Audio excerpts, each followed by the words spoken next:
సర్వోన్నతుడు మన దేవుడు. చింతపడుతున్నావా? ఏం తినాలని, ఏం త్రాగాలని, లేదా ఈ నెల మా జీవితంలో పరిస్థితులు ఏంటని, అప్పుల బాధలు ఎక్కువైపోయిన వెస్లీ గారు, మా మనుగడ కష్టంగా ఉంది అని బహుశా నువ్వు ఆలోచన చేస్తుంటే ఈ వాగ్దానాన్ని క్లెయిమ్ చేయండి. ప్రభువా, మమ్మల్ని పోషించువాడు నీవు, మమ్మల్ని మేపే దేవుడు నీవని నీ వాక్యంలో మేము చూసాం. ఈ నెలంతట్లో నీ కృప మాకు దయచేయండి అని ప్రార్థించేయండి. ఆ తర్వాత దేవుడు తన గొర్రెలను కూర్చి అనే మాట, సమకూర్చే దేవుడు మన దేవుడు. ఆయన మనల్ని పోషించేవాడు మాత్రమే కాదు, ఆయన మనల్ని సమకూర్చే దేవుడు.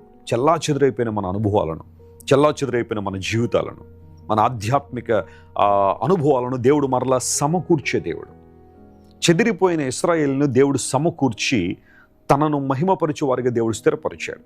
ఒకవేళ నీ జీవితంలో కూడా ఈ రోజున అనుభవాలు చెదిరిపోయినాయా? మొదటి ప్రేమ చెదిరిపోయిందా? ప్రార్థనా అనుభవం చెదిరిపోయిందా?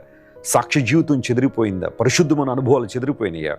ప్రభువుకి నీ జీవితం అప్పగించు. ఈ నెలంతట్లో ప్రభువా, మమ్మల్ని కూర్చే దేవుడు నీవన్నావు కాబట్టి మమ్మల్ని కూర్చండి నాయన, సమకూర్చండి ప్రభువా, మమ్మల్ని గ్యాదర్ చేయండి ప్రభువా అని పట్టుదలగా ప్రార్థన చేద్దాం. దేవుడు తన వాగ్దానాన్ని మన జీవితంలో నెరవేరుస్తాడు. ఆయన